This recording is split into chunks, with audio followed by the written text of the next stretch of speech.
Тамыздың аяғы мен қыркүйектің басы тайганың ең қызықты шағы. Бұл уақытта бұғылар өкіріп, үйірге таласады.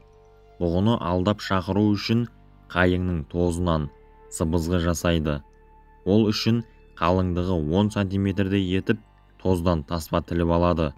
Жаңағы таспа ширатылады да, ұзындығы жарты метрдей түтік болып шығады. Күйлеген кезде бұғыны атып алу оп-оңай. Шағылыс құмарлығы желіктерген бұғы ешқандай қауіпті сезбейді де. Сыбызғының даусына елігіп, аңшының дәл қасына келіп қалады. Етіміз жеткілікті болғандықтан казактарды аң аулауға жібермедім. Байқау үшін тек өзім ғана тайганың ішіне барып қайтқым келді. Жаңағыдай сыбызғылар жасап алып, Дерсу екеуміз орманға тарттық. Қостан 1 шақырымдай шыққан соң, екеуміз екі жаққа айырылдық. Бұталардың сиректеу жерін тауып алып, ағаштың түбіне отырдым да, бұғыны аңдуға кірістім. Бір мезгілде оңтүстік жақтан бұғының өкіргені естілді. Оның даусы бүкіл орман ішін жаңғыртады. Сол-ақ екен, менің маңымнан екінші бұғы өкірді. Бұл сірә кәрі бұғының даусы болуы керек. Әуелі нәзік жіңішке басталды да, бірте-бірте жуандап, ақыры барқырап естілді. Мен оған қайың сыбызғымен жауап бердім. Шамасы 1 минуттай ғана уақыттан соң бұтаның сыбдыры естілді де, артынша сұлу мүсінді бұғы көрінді. Ол ештеңеден хабарсыз, әсем басын шұлғып, бұтаққа қақтыққан мүйізін сүзіп келе жатыр. Мен тырп етпей сол орында отырдым. Бұғы тұра қалып, басын қайқайтып, тұмсығын көтеріп, дұшпанның қай жерде екенін иісінен білмекші болды. 2 минуттай жануардың мүсініне тамашалай қарап отырып, оны жазым қылу тіпті ойыма да келмеді. Жауын сезіп, бұғы тықырши бастады. Мүйіздермен жерді қазып, басын жоғары созып тұрып, қатты өкіріп жіберді. Аузынан демінің буы бұрқырай шықты. Оның даусының жаңғырығы басылмай-ақ, өзен жақтан басқа бір өкірген дауыс естілді. Бұғы одан селк ете түсті де, біртүрлі ұлығандай болып, оның артқа келте қайырған ашулы өкіріске айналып кетті.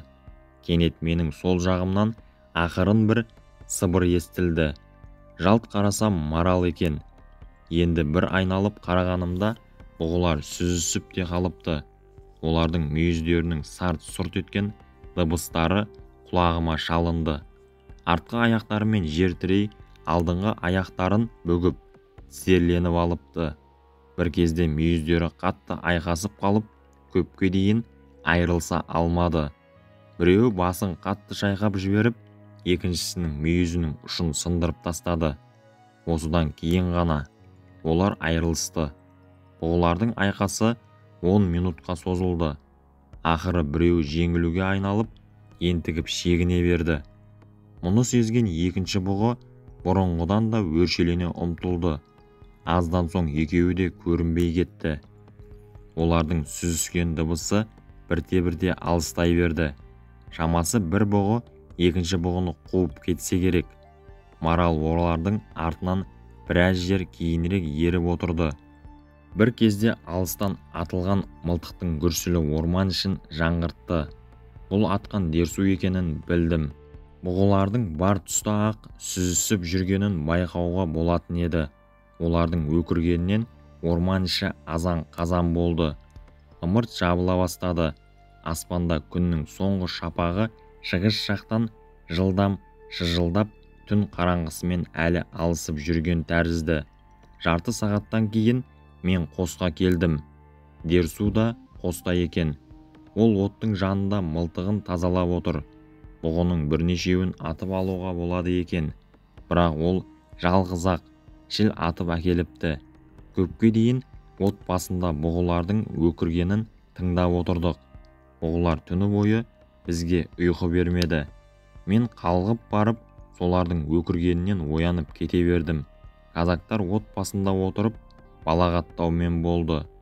От ұшқындары шырт-шырт етіп, жоғары ұшып, шыр айналып қараңғы жаққа барып сөнеді.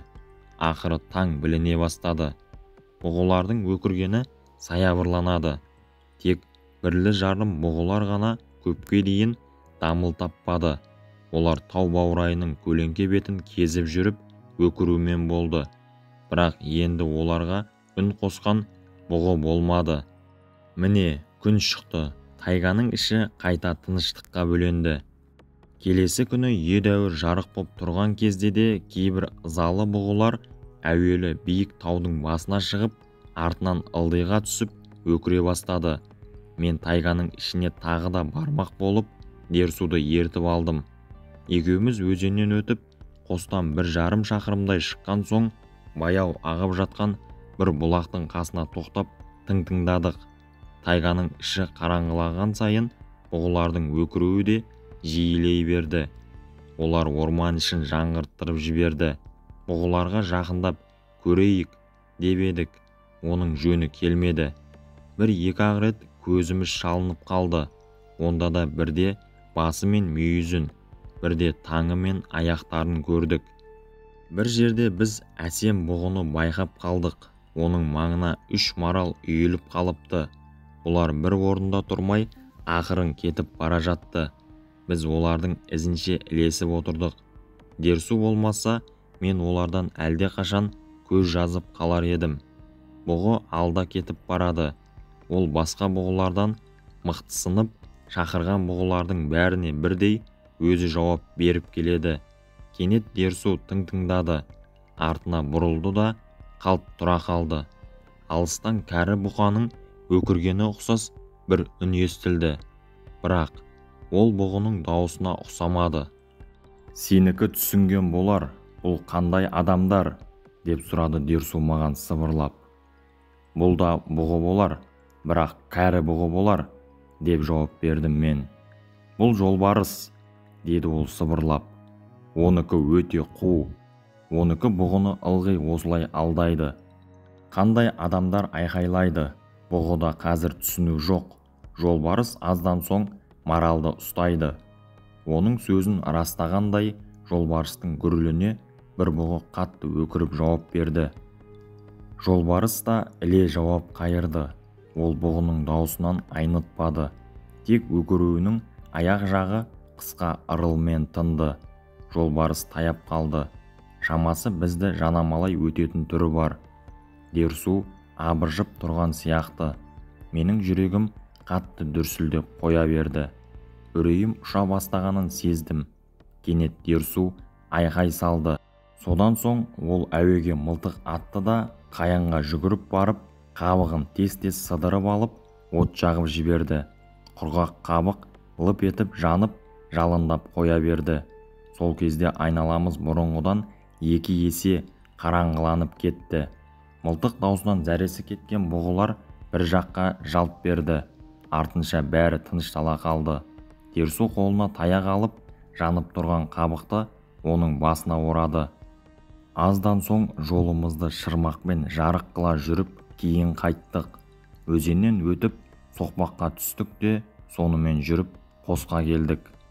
Қосқа таяу маңнан бір мерген, мүйіздері айқасып өліп қалған 2 бұғының қаңқасын көріпті. Мен оның көрсеткен жағына барсам, бұғылардың сүйегінің жатқаны рас екен. Сүйектерін тазалауға құстардың да, жыртқыш аңдардың да еңбегі сіңгендері байқалып-ақ тұр. Әсіресе бұғылардың бастары таң қалдырады.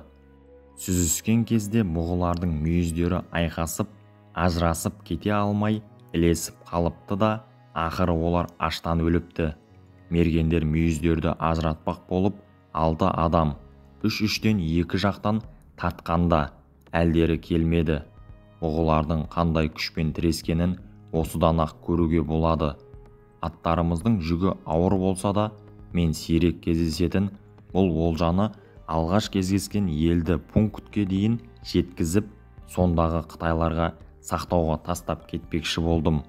Кешкі тамақты ішкеннен кейін аңшылық жайында әңгіме қозғалды. Дерсу сөйлеп, біз тыңдадық. Бұл адамның өмірі аса қызықты оқиғаларға бай. Гольд өзінің бұдан 10 жыл бұрын бұғының нағыз мүйіз тастайтын кезінде бұғы аулауға шыққанын әңгімеледі. Оқиға Даубиғе өзенінің ең басқы сағасында болады. Мұнда тау ішінде су қазып кеткен ұзын, терең жыралар бар. Бұл жыралардың қия беткейлерінде ағаштар өскен. Дерсудың қолында мылтығы, қынапты пышағы, 6 патроны болса керек. Қостан шыға бере бір бұғыны көріп атқан екен. Жай ғана жаралапты. Бұғы жығылып барып, аздан соң түрегеліп, ағаш ішіне қашып кетеді. Гольд сол арада оны қуып жетіп, тағы да 4 рет атады. Бірақ бәрінен де бұғы жеңіл жараланып, ұзай береді. Енді Дерсу ақырғы оғымен 6-шы рет атады. Сонда ғана бұғы 2 сайдың түйіскен аралығына барып құлайды. Барса дәл аралықтағы суға жығылып, басы мен кеуде жағы ғана тастың үстінде жатыр екен.